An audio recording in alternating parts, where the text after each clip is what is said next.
up, guys? I realize that the year has stunk on so many levels for the Braves, but this might be the perfect year to restock the farm system and rebuild the bullpen quickly, because the prices for quality relief is at a premium, with Jarren Duran going to the Phillies for their 4 and 6, and Ryan Helsley and Tyler Rogers going to the Mets. I don't know what the Helsley return is quite yet, but the Giants got an absolute haul for Taylor Rogers. Don't get me wrong, Taylor Rogers is absolutely disgusting and one of the best left-handed relievers we've seen, but he's a rental, and the Giants were able to get Tidwell, outfielder Drew Gilbert, and relief pitcher longman Jose Butto, and that was 10 and 12 respectively in the Mets prospect pool.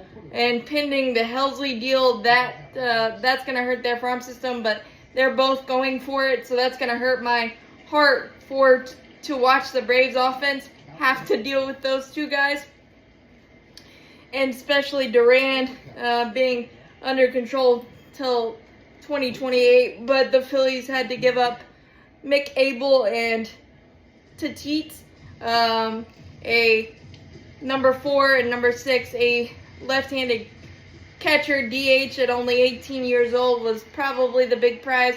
We've seen a little bit of cup of coffee from Mick Abel, but I think that's a pretty even trade, but a steep price, and that's why I think the Braves can do a really nice job if they handle it right with Iggy, who looked fantastic, fiery today in possibly his last outing. Pierce Johnson with a $7 million option for next year, I believe. And maybe even Dylan Lee, even though that would hurt a little more, but he is under control for 4 more years till 2029, so that could bring back a king's ransom. Aaron Bummer, maybe. He does have an extra year of control as well. There's a lot of things that could go on, but I think the Braves have done a nice job with Joey Wentz having his fantastic outing today. Probably one of his best of his career, 6 2/3 scoreless. He's under control until 2029. He could be a swingman, bullpen / starter piece.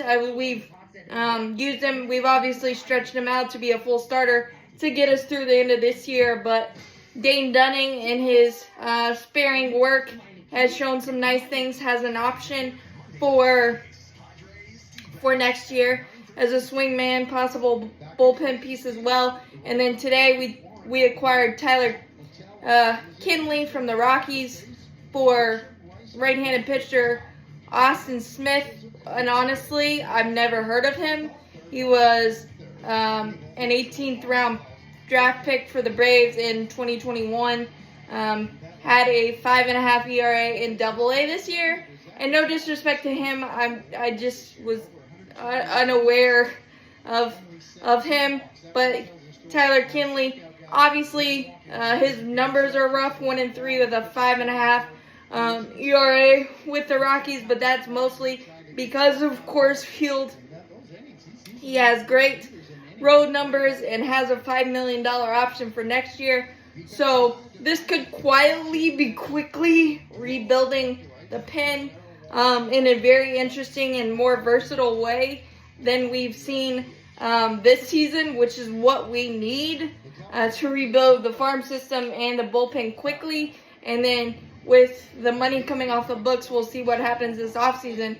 But I think this is just take the positives out of the crappy season that it is, that we could quickly address areas of need and just have less of a issue next year if we're able to play this right. And obviously it takes 2 to tango, or maybe even 3 on a deal.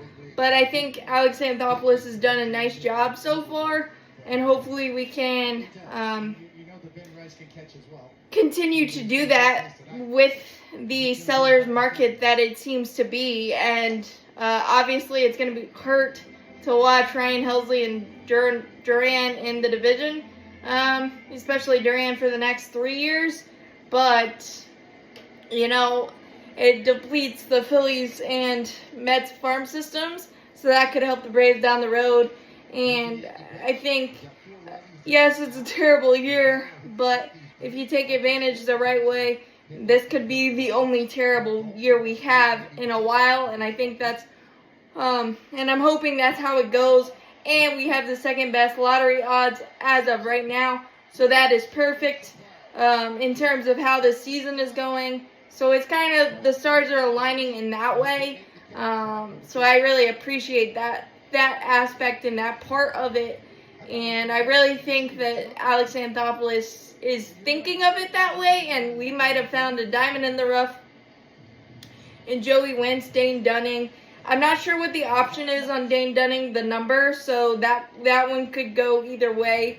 But $5 million for a 34-year-old, mid-30s Rockies reliever sounds like a lot like Pierce Johnson to me, and you know how well that's worked out. So I think we're starting in the right direction, and I'm just very interested to see how everything shapes up and shapes out, because we realize the roster versatility and flexibility needs to be addressed, and I think we're doing a nice job of that so far.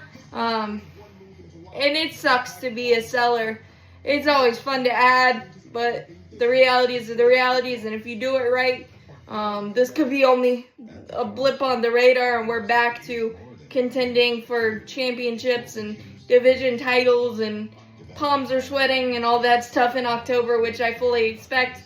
Just kind of need to retool, rework, and make sure you can get as much as possible. But I'll be really upset if we aren't able to take advantage of this market. But as always, go Braves, champions forever. Hit that like button, hit that subscribe button, helps it a lot. Thanks, guys.